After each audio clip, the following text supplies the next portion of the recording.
دوستان عزیز، در برنامه‌های گذشته تا به در بهشت رسیده بودیم و الان لحظه ورود به بهشت است. دروازه باز می شود و تو داخل می شوی. اولین کاری که در وقت ورودت انجام می دهی چی کار است؟ اولین کار استشمام بوی بهشت است. تو بوی بهشت را استشمام می کنی.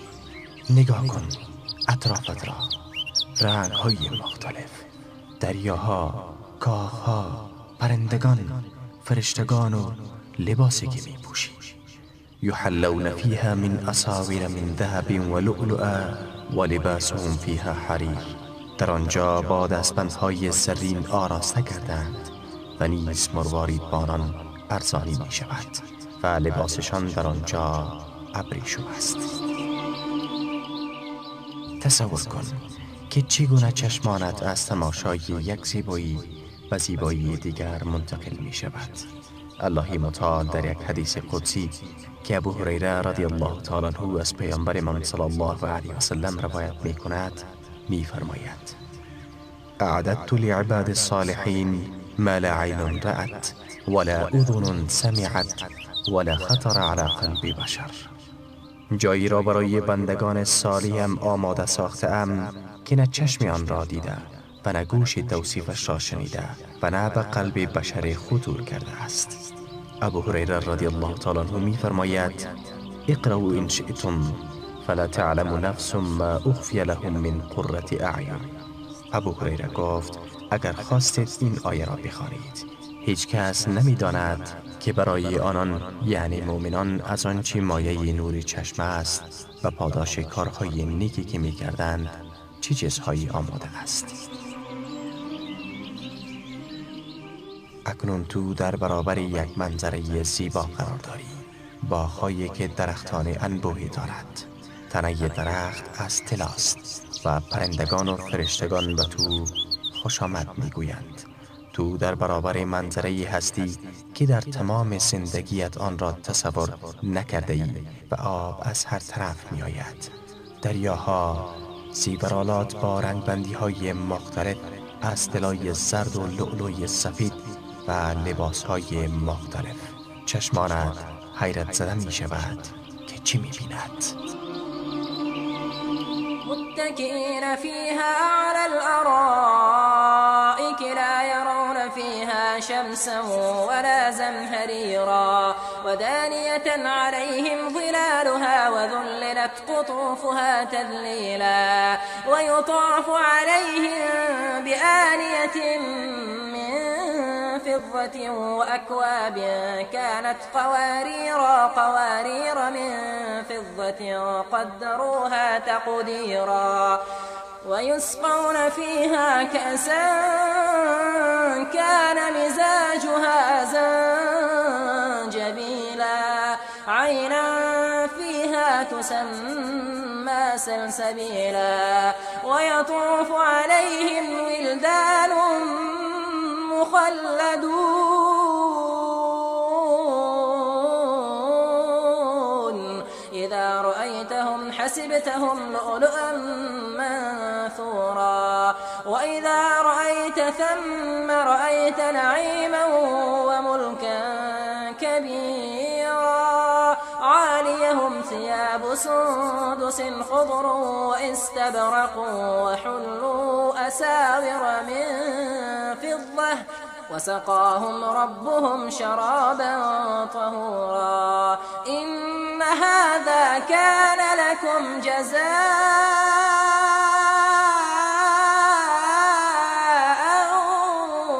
وكان سعيكم مشكورا. و به آنان شادابی و سرور رساند و به پاداش آن که شکیبایی ورزیدند باغ و ابریشم بهشتی به آنان پاداش داد. در آنجا بر تخت ها تکیه داده اند.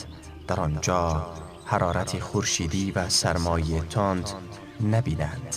سایه هایش بر آنان از نزدیکی پرتو افکند و میوه هایش بسیار در دسترس قرار داده شود و بر آنان آوندهای نقره‌ای و جامه هایی که آبگینه اند گردانده شود. آبگینه هایی از نقره که آن را به اندازه گیری کرده اند و در آنجا از ساغر شرابی که طعمش زنجبیل است نوشانیده می شوند. چشمه‌ای در آنجا هست که سلسبیل نامیده می شود و نوجوانان جاویدانه بر آنان رفت و آمد می کنند. چون آنان را می بینی آنان را مرواریدی از رشته افشانده می بنداری و چون بنگری نعمت بسیار و فرمان روایی بزرگی می بینی. بر آنان پوشش های سبز از ابریشم نازک و ابریشم صدبر است و با دستبندهایی از نقره آراسته شده اند و پروردگارشان شراب پاکیزه‌ای به آنان خواهد نوشاند. این نعمتها به عنوان جزای اعمالتان است و تلاشتان پذیرفته شده است. آری عزیزان، در بهشت این چنین نعمات در نظر گرفته شده است. مفهوم ودانیة علیهم ظلالها یعنی سایه هایش بر آنان از نزدیک پرتاب کند. این سایه ها برای حفاظت از گرمای خورشید نیست، چون آنان لا یرون فیها شمسا ولا زمهریرا. در بهشت نه خورشیدی می‌بینند و نه سرمایه سختی. سایه به خاطر نرمی دل و زیبایی منظر است و تنوع درجه های سایه بر زیبایی می‌افزاید. این الابرار لفی نعیم علی الارائک ینظرون تعرف فی وجوههم نظرة النعیم. بیگمان نیکان در ناز و نعمتند، بر تخت‌ها نشسته و می‌نگرند. شادابی نعمت را در چهره‌هایشان می‌بینی. ابو هریره رضی الله تعالی عنه از رسول الله صلی الله علیه و سلم روایت می‌کند که آن حضرت فرمودند: اولین گروهی که وارد بهشت می‌شوند چهره‌هایشان مانند ماه شب 14 است. سپس کسانی که پشت سر آنان وارد می‌گردند همانند روشن‌ترین ستاره درخشنده آسمان نورانی هستند. ادرار، مدفوع، تف و آب بینی ندارند. شانه های آنان طلا و عرقشان مشک است. سبحان الله و الحمدلله گفتن با آنان الهام می شود، چنان که نفس کشیدن با شما الهام می شود. آره دوستان، از زیبایی بهشت این است که هر قدم که پیش می روی زیباییش را می بینی و بدون قصد زمزمه می کنی: سبحان الله والحمد لله ولا اله الا الله والله اکبر. و اذا رأیت ثم رأیت نعیما و ملکا کبیرا. و چون بدانجا بنگری سرزمینی از نعمت و کشوری پهناوری میبینی.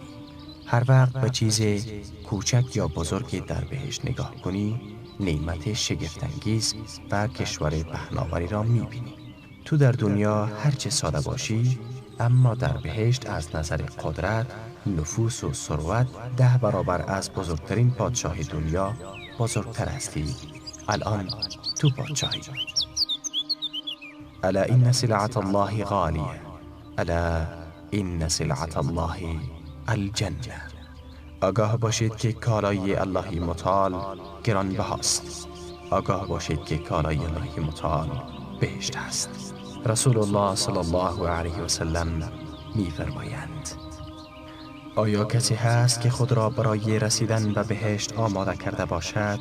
چون بهشت خطر ندارد، نوری است که می‌درخشد، گلی است که تکان می‌خورد، کاخی است سر به فلک کشیده، جویی است جاری که هرگز خشک نمی‌شود، میوه‌های رسیده زیاد است، همسران زیباروی و قشنگ بعضی بر آلات زیاد هست، در جایگاهی ابدی، در سرسبزی و شادابی و در سرای مرتفع و سالم. گفتند: ما خود را برای آن آماده کردیم یا رسول الله. فرمودند: بگویید انشاءالله.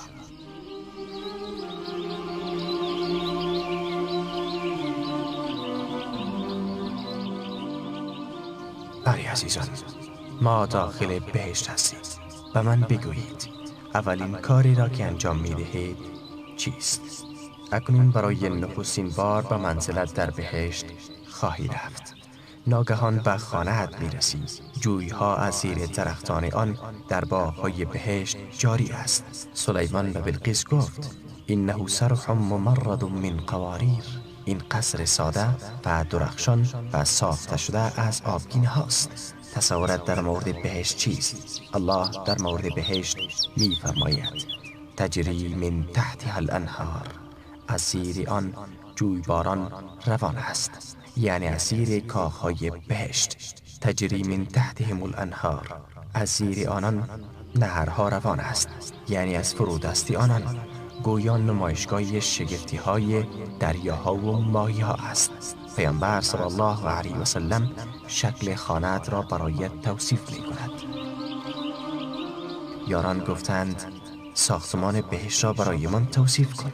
فرمود خشتی از طلا و خشتی از نقره است. ملات آن مشک بسیار خوشبو، سنگریزه های آن لؤلؤ و یاقوت و خاکش زعفران است.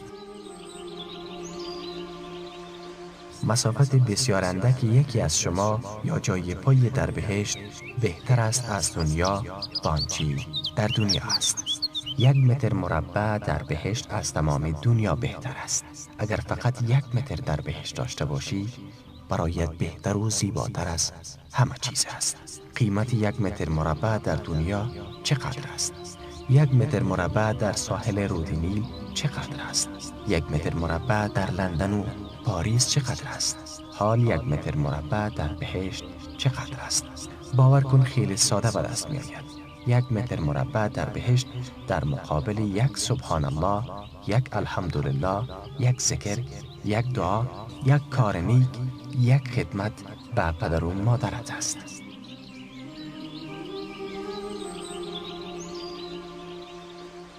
در بهشت چی درجه می داری؟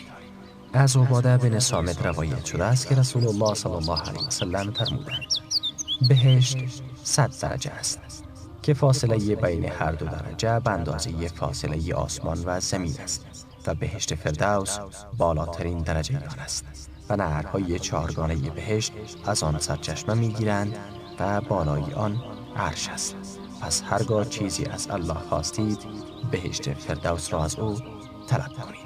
از ابو سعید خدری رضی الله تعالی عنه روایت شده است که پیامبرمان صلی الله علیه و سلم فرمودند هر کس به الله با عنوان پروردگار و به اسلام به عنوان دین و به محمد صلی الله علیه و سلم به عنوان پیامبر راضی و خوشنود باشد بهشت برای او واجب شده است. گفت ابو سعید از آن جملات خوشش آمد و گفت ای رسول الله آنها را برای من تکرار کن. پیامبر تکرار نمود و سپس فرمود عملی است که الله با آن بنده را 100 درجه رفعت می بخشد که فاصله بین هر دو درجه به اندازه فاصله میان آسمان و زمین است. گفتند ای رسول الله این عمل چیست؟ فرمود جهاد در راه الله متعال، جهاد در راه الله متعال. از ابو سعید خدری رضی الله تعالی عنه روایت شده است که گفت رسول الله صلی الله علیه و سلم فرمودند وقتی صاحب قرآن وارد بهشت می شود با او گفته می شود بخوان و بالا برو. او می خواند و در برابر هر آیه 1 درجه بالا می رود تا آخرین آیه هایی را که با او هست می خواند. الله اکبر. نگاه کنید عزیزان، یک بار به این احادیث توجه کنید. مانند ستاره‌ای که با آسمان بالا می رود این انسان ها بالا می رود. به من بگویید آیا شما ساکنان بهشت فردوس هستین؟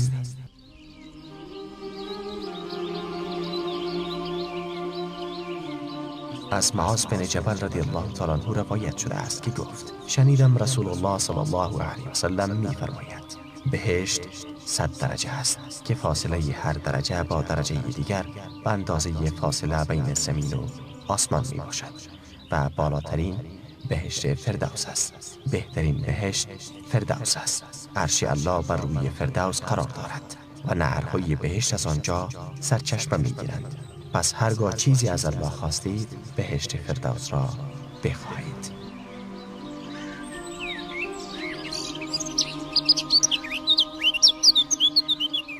آری عزیزان، بهشت فردوس والاترین مکان در بهشت است. پس بیایید همه ایمان از الله متعال بخواهیم که بهشت فردوس را نصیبمان بکند و توفیق او اعمال را برایمان بدهد که ما را به بهشت فردوس میرساند. پایان این قسمت.